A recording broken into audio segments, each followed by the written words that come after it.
What's good, beautiful people? Thanks so much for tuning back in today. If you're returning, that's amazing. Love to see y'all here. It means I'm doing something right in creating content because y'all are obviously coming back to watch it. So yay for both of us. I've been thinking a lot about my most recent videos and just the direction of this channel in general. It's coming up on 3 years since I revamped my channel and started talking about mental illness and mental health, my struggles with it, trying to offer guidance to those of y'all who are lost. Not that I'm really saying that anybody should listen to me because like, to keep it simple, I created this channel specifically for the people out there who feel like they're living with bipolar disorder and they're all alone. People who feel as though no one can relate. People who feel like, others don't understand them, their family or friends, their significant others. When I was diagnosed with bipolar disorder, it's, there's lots of confusion in the way that you're feeling. It's not that I didn't exactly know how I was feeling, but because it's so intense and it happens rapidly sometimes, we do get confused, or I should say I do get confused. I think the worst thing about having a mental illness is not having the ability to explain what's going on with you. And if you don't have the ability to explain what's going on, or if you don't have the knowledge to explain what's going on, or if you sometimes just can't even do it, but you know yourself, like, I'm going batshit crazy. You know how you're feeling up here, you just can't translate it. That type of loneliness is something that I wouldn't wish on anybody. It sucks, like, it's an understatement. You really just feel as though you're struggling by yourself, Even if others can't help you in your predicament, at least having them authentically and truthfully say like, oh, that makes sense, or I get it, that must be tough, versus like, just saying they're generic, like, oh wow, you're gonna get through this type of bullshit. Having someone relate to what you're going through makes going through it, 1, 10 times easier, and 2, just better. It just lifts your spirits in ways that I can't describe. Am I alone in this feeling, or don't y'all feel this too? Or am I just like making this up? A lot of my videos lately have been, I wouldn't say ultra positive, but they've really focused on tips, I should say, or suggestions, or things along those lines about getting better after a crisis, or what to do after experiencing mania, specific life recovery tasks and goals, and all of that jazz. My life in 2020, at least, has been hectic, and in 2021, it's getting like worse. not worse, I should say, but I'm repairing all of the damage, finding out how much damage there truly is. At the same time, I don't want my videos to come across as being, I understand bipolar disorder, you guys. I know what you're going through. Just do these tips and everything will be solved. And that's how I feel like I've been sounding. Of course, the things I provide and the guidance, all of the things that I've learned that I put on YouTube are 100% truthful and great tips and great advice, but there's still things that I've learned. Just because I'm talking about it doesn't mean that I've mastered it. I convey the message a lot. I feel that I'm getting through things and things are fine and I've got it all under control, which is kind of the case, but it doesn't mean that I'm not struggling and that I don't experiencing impending doom and panic like every few minutes or so. So I would hate for anybody who's watching this at home, who's struggling, severely struggling, going through what only a handful of people can really understand. I would hate for those people to be watching me and thinking, he makes it look so easy, or he has no idea what it's like to live with like severe bipolar disorder, because like I'm struggling and like I can't do these things. And I would hate to feel as though someone can't connect if they're in a severe, almost, at crisis level. And I follow that up with the same caveat that I understand that all of our experiences are different.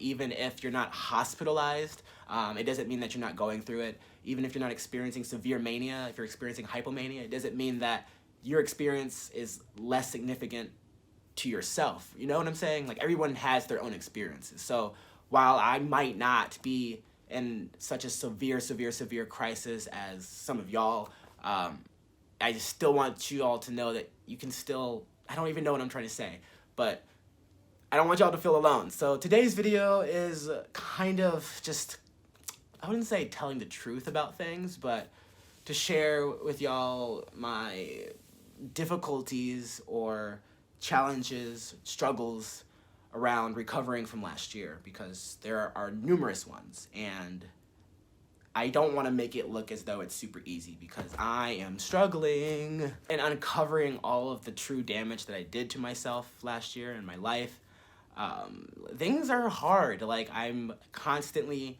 working around the clock to correct the issues that have happened, essentially. It's put a strain on my personal life. I'm not able to hang out with friends as much. I'm not able to hang out with Shy as much, my dog. I'm constantly contacting people and trying to submit forms and just doing all of these things to basically make sure I still have a life next month. And it's been this way since my birthday, which was in December. For the past 4 weeks, I've just been nonstop, just going. In a nutshell, I'm like not following my advice when I give it on here. You know, I research these things and then I'm like, oh, that's a great idea. Maybe I should try that. And maybe I put it into place, but they haven't, nothing has really stuck, you know. I'm still not there in terms of doing all of the good things or doing all of the practices that I know I'm supposed to do. A good example of that is that this week has been really bad with sleep. You know, I was doing amazing, getting the sleep I needed, getting the rest. And then this week, for whatever reason, I didn't sleep for 4 days. So that's not great. I have slept since this video, but essentially it's like, it wasn't even that I couldn't sleep. I just didn't try to sleep. Like, I felt the energy and I was just like, well, this is energy I can use to further work on the stuff of correcting life. And I just didn't sleep. For whatever reason, it felt like a dissonance in me saying that, like, this is what I did last year. This is like why I'm all fucked up now. So where's the motivation to fix that? At least try to do the right thing. And sometimes it's there and sometimes it's not. And even saying that out loud, it sounds like really dumb coming out my mouth because it's not as hard or cut and dry as like a want. It's literally like, it's not like the option to sleep is like not in my mind. I guess my rationality or my impulses just override that and stuff it all the way down to the point where it's like that doesn't even cross my mind. What I can say though on the bad things that I've continued to engage in, they're not constant. So like again, sleep, not sleeping or not eating or just procrastination or whatever it may be. It's not like it happens in waves. So it might be, you know, 1 week I'm doing like all of the great things and then for whatever reason, the next day it changes all up for the next 3 days. And then I have another streak of a good 2 weeks and then, you know, maybe another 1 week of something bad happening. And in reality, mood tracking would actually probably fix this because I could match up my moods and my behaviors and find out what is happening in between that time to kind of throw things off. But part of it also just makes me think that it's me and not taking things seriously. But I also know how much I'm hurting when the things go wrong, if that makes sense. So it's like I'm fighting with myself to do the right things. I'm like looking in the mirror and I'm being like, bro, what the fuck is wrong with you? Get your shit together. Like, come on. We know what we need to do. And a large part of that honestly feels as though it's the younger version of Julius talking.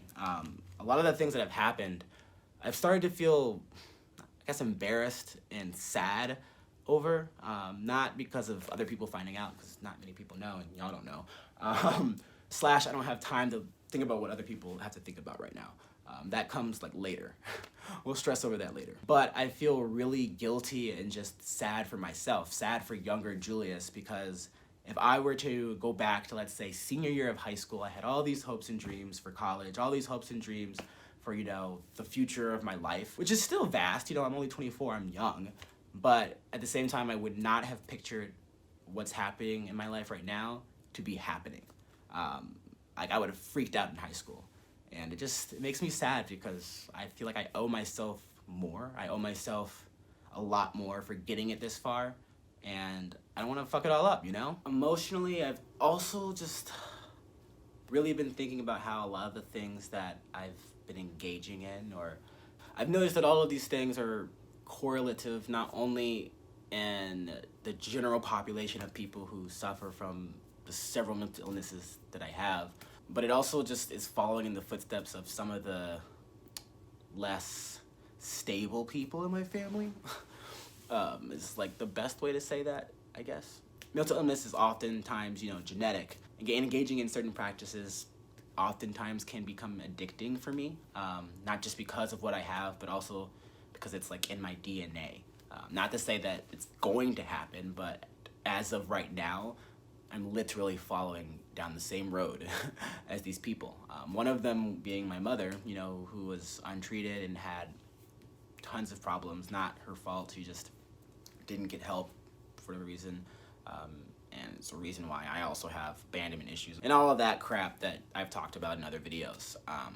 But yeah, I don't, you know, a lot of people worked hard in my childhood to give me the life I have now, and I've worked hard, and it's kind of just like, damn, like, why are we still going down the route that the universe, like, made for us, I guess? Like, we're supposed to change the narrative, change the traditional family drama, trauma, all that jazz. We're supposed to be different.